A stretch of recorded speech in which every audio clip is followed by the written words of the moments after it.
Saka pane nguva yekuti munhu aponeswa, deliverance yaita, wadzikinurwa, ane ruponeso, but ane ma challenges. Because azvido kuti ukagamuchira Jesu, all problems are gone.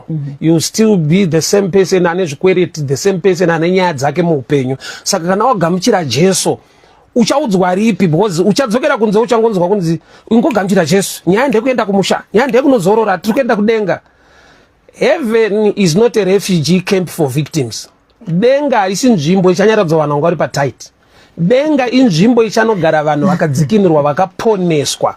Yes, but life yaunorarama on earth ine chekuita nema principles of the word. Rimwe zita raJesu is also the word. In the beginning was the word was God, the word became flesh, kureva kuti Jesu. So Jesus is also the word. So the word ma principles ari muna Kristu. So ma principles iwayo kaateerera, you have earthly life ino transformer. But ukagamuchira the person, truly you make heaven. So muna Kristu mune two sides. The earthly issues dzichiadreswa na Kristu, then the heavenly issue ye salvation yekuponeswa, yekupinda denga kwemunhu. So tona dzimwe nguva 3/4 of the people we have today, vazhinji vakatodzikinurwa, vakatoponeswa, but they are still suffering. But danger yaapo ndeyekuti vakuwedzerwa matambudziko avo, nekuda kwekuti unosangana nemumwe mushumbiri anoudza kuti aiwa muri ngoparidzirwa prosperity, nyaya ndekuenda kumusha, ndekuenda kunozorora. And to me sometimes ndinoona iri hypocrisy pakudai. So the one ari kukudza izvozvo, he owns a farm, he owns a plot, he got houses, he got cars, everything, and my businesses, is also a preacher. Then he tells you that it's all about heaven. Earthly life, hatisi pa punishment, kuti maybe you just die and make heaven. So plan yamari ndekuti you come on earth, you die, you make heaven. That's not the original plan. And the youth sometimes wakoma naroda unorora, ndikati ngwarira kunorora munhu ada kurorwa. Okay. Kweta anokuda. Bozi vasikana vanooneka pressure ka. Una nasa usatororwa, nanasi nguva yakwana, nguva yapera, obva ati saka ndakutsvaga anondiroora, kweta ndodana naye. So uri kudana newe kwaari kuita. Uchaona question wani anokubvunza, hadi kutambisirwa time. Uri serious neni here? Kurati haasi romantic, ari serious. Why? Because zviri murudo, zviri mumarriage zvacho, haachazvida ari ngoda marriage yacho. Because mumarriage mune love, mune kudanana, mune kuonana, mune kutaura. But he are serious zvekuti nyaya dzavanga chitingotaura ipapa ndedze date. Wakati kudi date, wakati kudi inenge mosha. Why? Because ari kuda kurorwa, asi kuda zvinowanikwa mukurorwa. So when you don't know what is in Jesus, surely you can go for Jesus and make heaven, but your earthly life will be useless. Okay. Wasaka zvirikwe izvozvo kuti munhu anokwanisa atori naJesu. Zvakanaka but asina zviwanikwa zviri. Unoinvesta simba rako nezvimwe zvese muzvinhu zviri mumba imomo, wosiya chimudhara chemumba imomo. Kumarriage wakainga mudhara ari pasaidi pako, adine mapotangu, adine makapangu, adine loan yangu. Unofanira kutoita kuinvesta kwako pa chawakainga chine nyaya. Yaona basa nako mapotangu.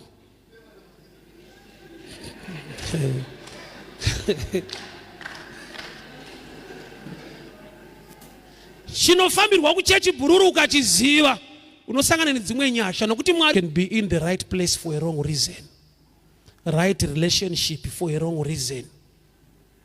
Data rapera, gasi rapera, data rapera, gasi rapera. Kurudo unichiita hauna rudo iwe, wakoya wakashota. Munhu ada kudana newe utsvaga munhu anobhadhara zvinhu zvako.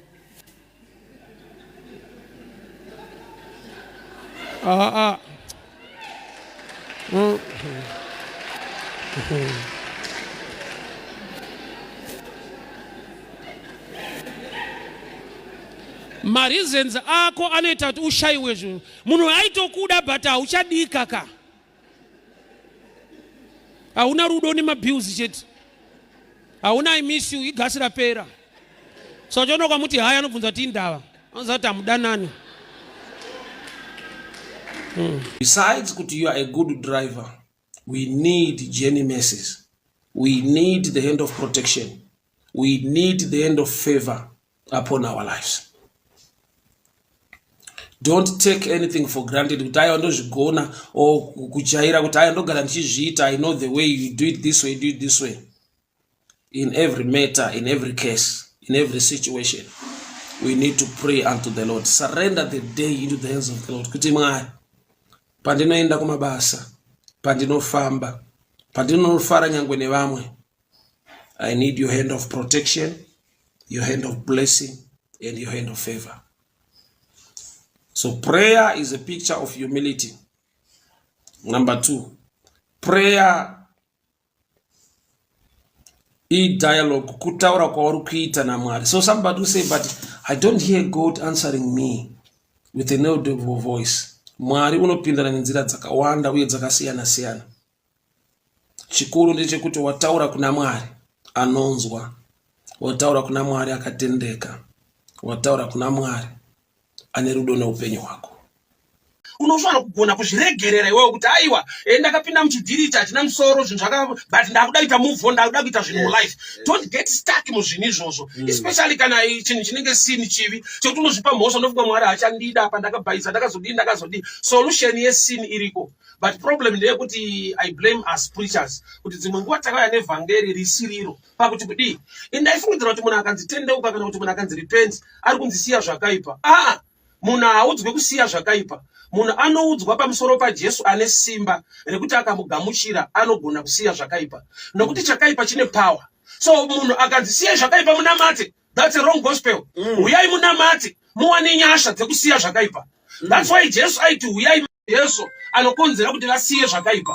So takapresent a gospel yekuti people are stuck, because my preachers vakanopresent a gospel rekuti vanhu vashande, because kusiya chakaipa is human effort. Is the grace of God in you kana wagamuchira Mwari. Saka tineva tinodza kuti kusika wasiya izvozvo. Saka uchinzwa munhu achiti kuchecha ndienda kumana pane dzandiri kuita, so handidi kutadzira Mwari, ndipe mukana ndipinde. So sometimes people are stuck by information iri wrong, yekuti kana wadai Mwari achakuda, kana wadai haunonga uchenza, kana wadai haugamuchirika hazviite, the door is still open. Nyasha dzichiriko, Mwari achiri kuda vanhu. Problem ndeyekuti church inogona kusakugamuchira because une nyaya dzauri kuita. Gava anoita kuti nyaya idzodzo dzipere ndiJesu. So outside Jesus you cannot make it. Unofanirwa kutouya kwaari. Pandiri kunamata munamato wezodzo ngaubate musituation yako. Unoda zodzo rekugamuchirwa nyangwe mumarriage chaimo. Tine vanhu vekuti unoita zvakanaka but in return unongoshungurudzwa kurohwa nekusagamuchirwa nekusatendwawo. You need an anointing to protect your home, to protect your marriage. Every area of life inoda zodzo. Nokuti every area of life ine zvinorwisa kuti nichocho chisabuda. It is the anointing that breaks every yoke of bondage. Father, I pray over the viewers. Father, I pray over the viewers. The anointing zodzo ramakajigara nyanga pa upenyu wangu kushumira evangeri nyanga muhama dzangu ngaribate Mwari. Ribate muma marriages, kumabasa, muutano hwavo, zvavanoshuwira nekutsvaka favor inobva kwamuri. Vane zvavari kuita baba muupenyu ngavabudirire. The gift of acceptance, mweya wokugamuchirwa. Ndataura nyasha, ndataura kugoneswa. Mwari wamasimba ose mutsvene wakatendeka. May the anointing flow. May the anointing flow. May the anointing flow. May the grace of the Lord flow. Mumaoko awo mumusoro wawo. Shoko renyu rinoti wakazodza musoro namafuta, pamwe mukombe unofashuka. May the anointing address every challenge yavainayo nokuti vanotenda mamuri imi Mwari. Muzita raJesu Kristu weNazareta. Amen. Vabatwa vachiita upombwe ndokubva vatakura wani munhu. Kwavadi kutakura vese. That's a picture ye life. No matter muri kuita zvakafanana, amuonekwe neziso rakafanana. No matter muri kuita zvakafanana, amugamuchirike neziso rakafanana. That's life. That's life. Ndo upenyu. So ukavane this understanding in life, une dzimwe hondo dzisiri necessary. One day I had time yekumbotandara ndichata naJapraise.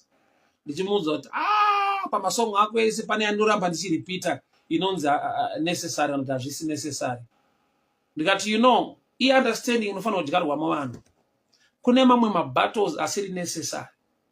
So chandinoziva hama dzangu, kunamata kana kuti prayer munamato haupedze nhamo munamato, unodzinga mweya wenhamo. Asi kushanda nemaoko kunodenha ropafadzo yaJehovha.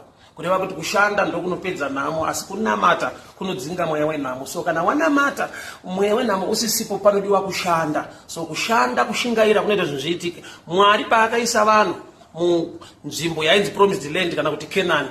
Ivhu ndoranga rakaropafadzwa. Saka vanhu vakapindamo vakasashanda vanofa nenzara vari munzvimbo yakaropafadzwa. Tiri munyika yakaropafadzwa, tiri munzvimbo yakaropafadzwa. Asi kubudirira kwedu kuri pa hard working. So pane nguva yekuti maybe unogona kutenderera chikomo cheupenyu hwako. 5 years, 2 years, a year or some months. But mauri uchinzwa kuti I'm doing something, I'm going somewhere. But paunozocheuka wotarisa unongoona kuti pandaiva ndo pandaiva. Pekuti unongoendawo kubasa. Ubadira mabills ako. Uchida kutenga hembe nyowani ubadira school fees yevana. You are done. Pawaiva ndo pauchiri. Movement iripo but isakunyengera. Haisi movement yekuenda towards the destiny. Movement yekuti you are in circles. You are surrounding the hill country of life. Ndizo zvokubva kare. Ndizo zvokuti upenyu hwacho hauna imwe change. You can't complain uri pabasa unotambira mari zvinhu zvakakunakira. But kwaunofanirwa kuenda, chaunofanirwa kuita, chaunofanirwa kubata nekuachiva. Achipo.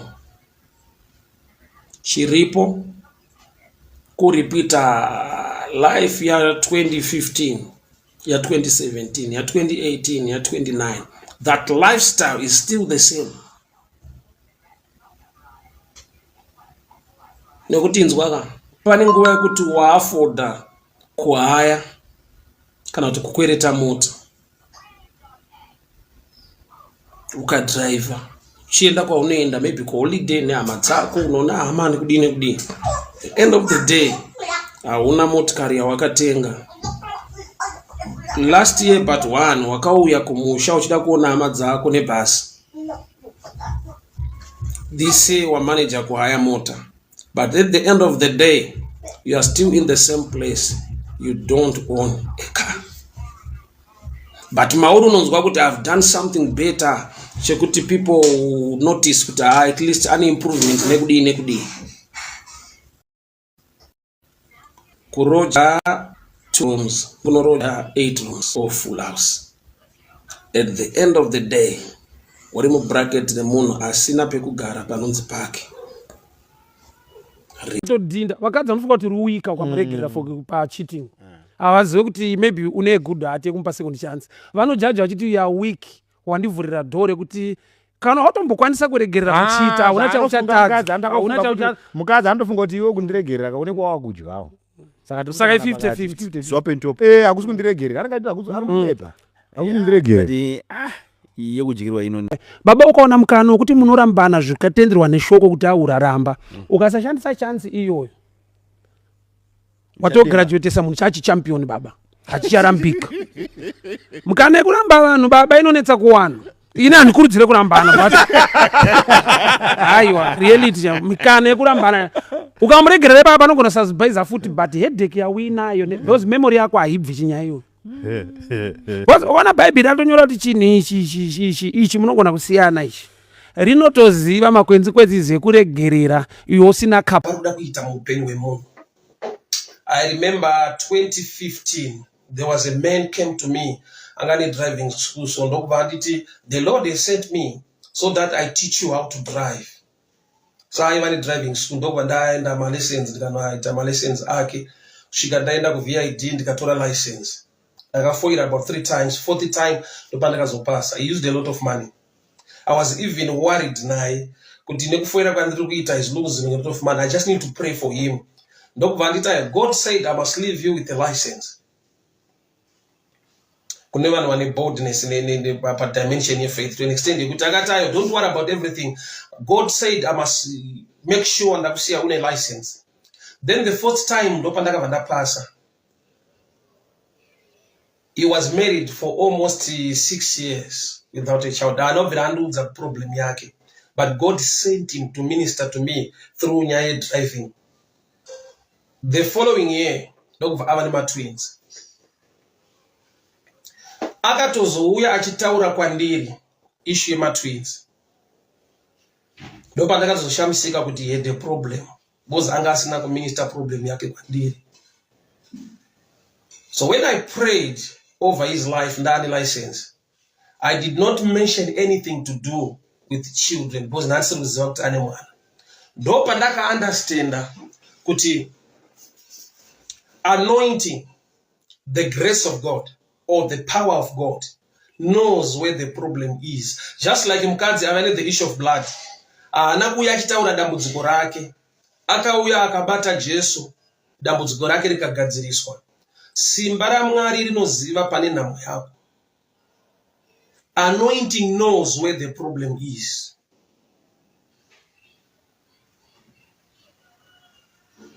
Prayer, fasting, and giving. These are 3 elements zaunofana kushanda nazo mu life mako as a believer. Wadziya moto umlilo usukudumala. Shewe ma first months aya ekuti shewe kuthiwa shewe ulombaya mzolo kuti Cosmas itamushi uyakuthi Cosmas yenza kuhle.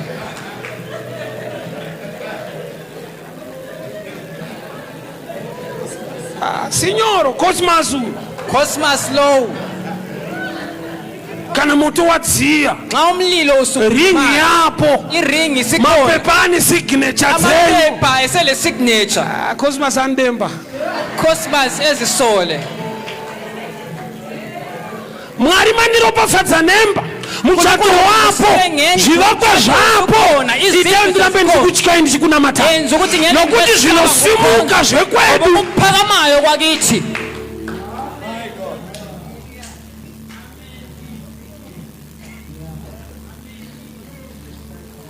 wakuzwa kuti panosheka zvinhu manje usukwazi ukuthi ndoba kutaura kuti this thing is not working. ususithi lokho akusebenzi. iwe waimboishandira marriage wena uyisebenzela pasina chinhu chiyishandira kungela lutho uyisebenzela zvinhu zvapo into sezikhona. wakuzwa kuti kumapepa zita ririko usukwazi emaphepheni ibizo likhona. Babe, I think this thing is not working. We need to separate. Let's work it. Ngati namate. Mwari na tsaipa yedu. Kulunkulu. Sabbath day. So kune wakati aiwa zvaruita zvitwe. Why are you killing your mates? Vana vanaku complain say waporeswa. Waka complain kuti say watakura mates, and I need to explain. Yes. Nokuni kuporeswa. Ngokwa idiwa na kura. Kutakura mates nokokadiwa na Jesu waporesa. So warikupikisa warikuti chatinoona isusu ndeye vanhu vanoenda kuchurch voita zvavari kuda kuitirwa naMwari zvati vasingafanirwe kuita zvinotaura Mwari. Nokuti Jesu ndiye ati carry your mate. Murume uyu chaari kuda haisi carry your mate, ari kuda healing. Carry your mate instruction ya healer. So vanopikisa varikupikisa instruction ya healer. Inoti huya namata Mwari achamukomborera but usaite zvinotaura. Iwewe taura kuti Mwari akuitira.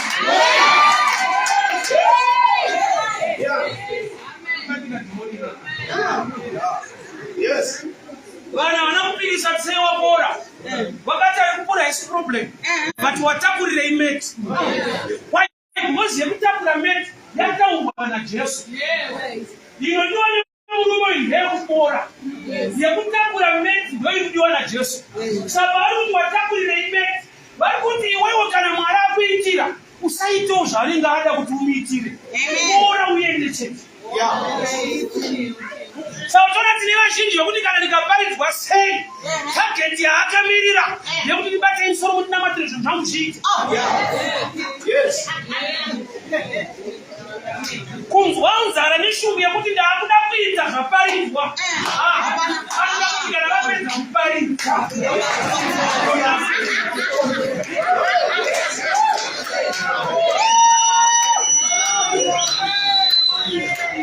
kumele kuhlangane It is supernatural. ukuthi kube supernatural. Which means super spirit. Wena usase kusuper spirit, The natural is missing. the natural is missing. Nokuti awusati wakuona zvimwe kana kuziva zvimwe. Ngoba awukabona ukamoya kubukwazi ezinye izinto. Mabhonzo ngafambe. Amathambo ahambe. enda kwaunofanirwa kuenda, hamba lapho kumele uye khona, ita zvaunofanirwa kuita. yenze lokho kumele ukwenze. Ropafadzo, hanzi I will bless the work of your hands. Kuthiwa ukubusisa ngizabusisa imisebenzi yezandla, The work umsebenzi of your hands. wezandla, Maoko, izandla, kubata kwawo, ukubamba kwazo kuno-attract a blessing. ku-attracta isibusiso, Misodzi hainonge equation yeblessing. hatshi inyembezi. Misodzi haisiqualify. Inyembezi azikho, The work of your hands. umsebenzi wezandla. So tears can be there Inyembezi zingaba khona to attract God's attention. uku-attracta i-attention kaNkulunkulu, But work attracts blessing. kodwa ukusebenza ku-attracta isibusiso. Wakachema Mwari vakanzwa, Lapho ukhanda uNkulunkulu wakuzwa, kunzwiwa kusipindurwa. ukuzwakala isipho kuphendulwa. Bati ndikudza kuti ndakakuzwa. Uthi ngikutshele ukuthi ngikuzwile, Tinopindurana ku-work of hands. siphendulana ekusebenzini yezandla. wese munhu anogona kuti akabatsirwa nemumwe munhu. Ndakamuziva mumwe munhu achitaura kuti munhu yangandipe this kind of help, angandipe mari iyoyi, angandipe kamari aka. Inzwa, munhu ane kukomplena mukupiwa, mukubatsirwa, haisi mari yawashanda yauri kutambira, ihelp yekuti munhu angofunga kuti rega ndikubatsirawo nechichi. But munhu anosvika palevel yekuti haagone kutenda, haana a thankful heart towards anything chaitirwa nemumwe munhu, isiri payment but just a gift.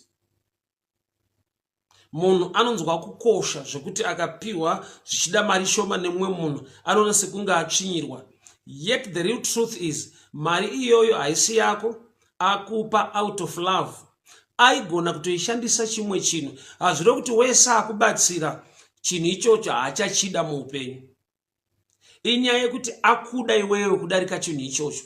Otherwise basa rekuitisa mari shoma yaakupa anaro. Kana vamwe vanhu vekupa mari shoma iyo yauri kukomplena anawo, but asarudza kupa iwe. But iwe unogona kusaona Mwari nokuti une zi breakthrough, une zvihombe zvawakatarisira. But I've come to tell you this.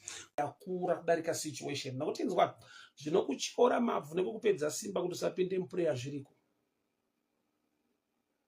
Zvinorwa newe, zvinokupedza simba, zvawasangana nazvo nhasi zviriko hama yangu. Let's be real. Zvinoita kuti kana kuti upfugame, utaure, simba rekufugama unoshaya. Mazwi ekuburitsa 2 minutes, 5 minutes dzakawandisa. Ma situations iwayo ariko. Sa unozogona sei kupinda muprayer une situation yawira varume ava vepaZiklag. They were planning to stone David. Vakachema kusvika simba rapera. But David encouraged himself in the Lord. Himself. Pane patinoda kukurudzirwa. Bari kune ma situations ekuti kana vanhu vakauya vakada kukusimbisa, vakada kukurudzira, unoramba uchingonzwa kuneta. Unogona kutovaudza kuti amana zvandiri kupinda nazvo hamungazvizwisisi. Hamungazvizivi. Iriko situation inopedza power. Iriko situation inokupita kana 1 week uchitadza kuita prayer mazwi asingabude. Wese kuti the outside futi vari kutotaura zviri negative. But I've come to tell you this. Your platform kuchina so ngatichengetedzei dzimba idzi, usarega murume wako anongoenda because hauna kurongeka. Kune vakarongeka vari kusiyiwa nekuda kumweya yechina. Don't judge people kana wako ari pamba. Ndakazodiscover kuti vamwe varume vasiri kunze vasiri kuenda kunzewo havana zvokuendesa kunze kunodhura. Kunobhadharirwa vanhu renti kunzewo kwasamuzvizive. Akakuti kunze kunodiwa munhu ndiani? Hakudiwe munhu, kunodiwa zvikwanisiro zvine munhu. Asi kana ngatinamatirei dzimba idzi, vamwe mainhingi murume wakaenda, isu ngati wedu aripo, my husband munhu anozvibata, akatobatwawo nesituation. Kunze uko kunodhura. Handizive varume vandiri kutsika manje ava. Vemazuva ano vanoti boy here varume, boy here akumana. Munhu wese muupenyu ane chamwari chiri mari chekuti ukava nemeso mweya unogona kuchiona. Zvakafanana nevabereki vedu. Kana Bhaibheri ichitikudza baba namai vako mazuva ekurarama anowedzerwa panyika. Kalenda rako riri respect and honor yemaparents. Blessing iyoyo iri muoffice, iri muparental office haiwanikwe kuchechi. Hakuna kumwe kwainowanikwa. Zvakuti munhu akada kutokuroya, munhu achakudza mubereki wako asi right. Tichana nevabereki vako. Nyaya yekuti ndeyekuti kana vakatonzi vanoroya, kana Bhaibheri richingotikudza baba namai vako harina kuisa koma roti kana ari muroyi imbosiya, kana achidhakwa imbomira. Office yekungova parent haisi office yecharacter, ioffice yekuti akaita give birth to you chete. So that reason yekuti akakubereka, character does not matter. Akakubereka yeye ukamutengera sugar ari muroyi, you can still carry the blessing. Why? Nekuti kuti ari muoffice yake as a parent. Pakatoita kune mhepo dzakatakura mapromises Mwari zvaakavimbiswa zvisikuitika. Nokuti kune mhepo yakatakura that promise ikaenda nazvo kure. But nanzwa shoko rekuti nyangwe mhepo yaivapo asi zvaidiwa naElisha zvakadzoka zvikawira mutsoka dzake. Ndinokumbira vatumwa vekudenga masikati ano.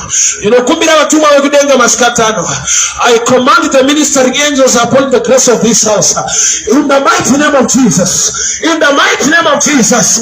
Every demon rakatakura vana vako ukasara uchidza ubereka una mwana, the spirit of barrenness, the demon of barrenness, I command you now, I command you now, release those kids, release those kids, release those kids, in the mighty name of Jesus, in the mighty name of Jesus. Chakatakura basarake, chakatakura basarake, chakatakura basarake, chakatakura mari dzake, chakatakura michato yake, in the mighty name of Jesus.